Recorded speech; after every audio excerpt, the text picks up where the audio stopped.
What is consulting? We're going to be going into all the details of consulting, what it is, and how you do it, and how people have been able to do the $15,000 days, $20,000 days, $30,000 days. I am your coach and your substitute teacher for today. Stephen McMillon, the real Bruce Wayne. I've been doing the chore for the majority of the university. But yeah, we're going to go ahead and get into this, guys. Number one, bring a pen and paper. Do not come to class without a pen and paper. It's super important. I want you guys to take notes because you guys are going to start to get it etched into your brain. It's cool for you guys to listen, but sooner than later, I want you guys to write this down so it stays printed in your mind. Okay, let's go ahead and get started. Consulting. Consulting is the business of giving expert advice to people working in a professional or technical field. A consultant is usually an expert or an experienced professional in a specific field and has a wide knowledge of the subject matter. How to become a consultant. To be a consultant, you don't have to exactly know the mechanics of everything. You just have to know what to do and how to get the job done. For example, if you see that a business needs a website, you don't have to know how to build a website, but it's your job to know or find someone that does. When someone hires a consultant, they are looking for guidance and direction.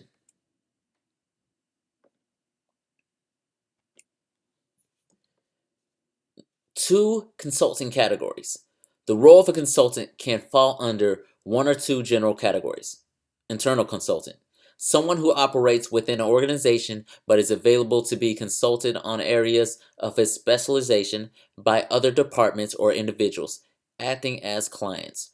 Or external consultant. Someone who is employed externally to the client either by a consulting firm or some other agency, whose expertise is provided on a temporary basis, usually for a fee.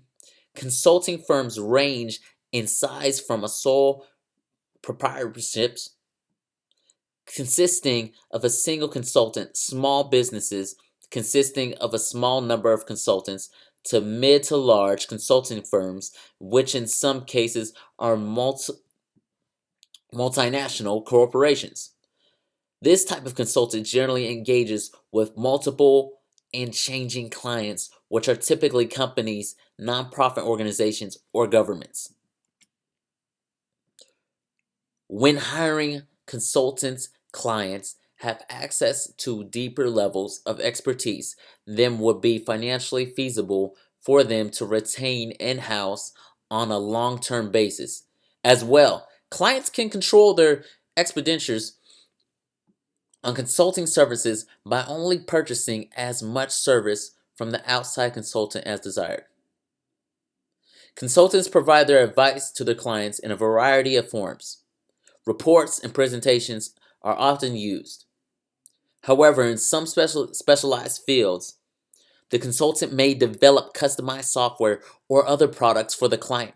Depending on the nature of the consulting services and the wishes of the client, the advice from the consultant may be made public by placing the report or presentation online, or advice may be kept confidential and only given to the senior executives of the organization paying for the consulting services.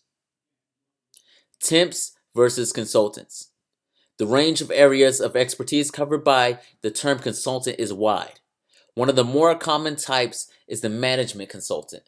Consulting and the means by which the external consultant is engaged vary according to industry and local practice. However, the principal difference between a consultant and a temp is generally one of direction.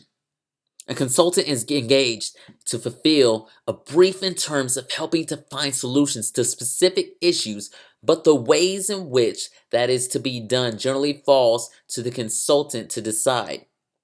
Within constraints such as budget and resources agreed with the client. A temp, on the other hand, is normally fulfilling an employment role that usually exists within the organization and is helping to bridge a gap caused by staffing shortages. They are directed by the normal management structure of the organization.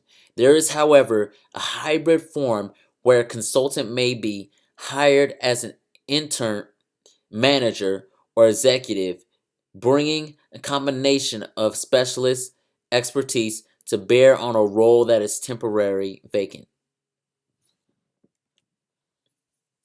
Becoming a consultant. There are a number of qualities that top performers adapt that are much more important than a golden resume. Whether you've just started a consulting job or are considering it as a career path, think about how you can develop the following qualities that will you go from being a good consultant to a great one. Be the helping angel. This is essentially means that you will do exactly what you said you were going to do when you said you were going to do it. Sounds simple, but it's the number one quality needed to build trust and credibility among your team and your clients.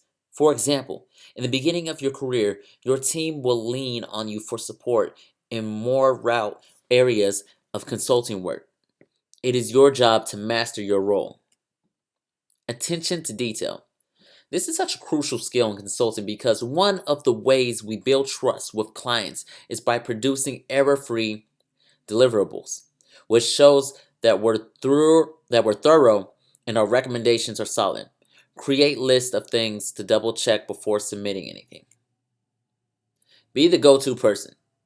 During your first few years of consulting, you'll likely be floating between industries, areas, and clients. Despite your broad experiences, it is a good idea to start developing a skill that allows you to differentiate yourself from all your rock star peers. Be up to date on everything in your industry of work. Think on initiative. What really are distinguishing what really distinguishes a good consultant from a great one in the ability to not only focus on the task at hand, but also to think critically about the work. Knowing how to think this way will help you develop better insights and solutions for your client. Try spending a little extra time thinking through your task before you jump in. Always be the solution. In consulting, you will be asked to solve problems that may be completely new to you or even completely new to the industry. And when you're faced with these tough problems or challenging requirements, it is resourcefulness that will help you succeed. While isn't quite outward bound, you should develop the ability to quickly and creatively solve problems. Focus on these skills and you will be ahead on your journey to consulting.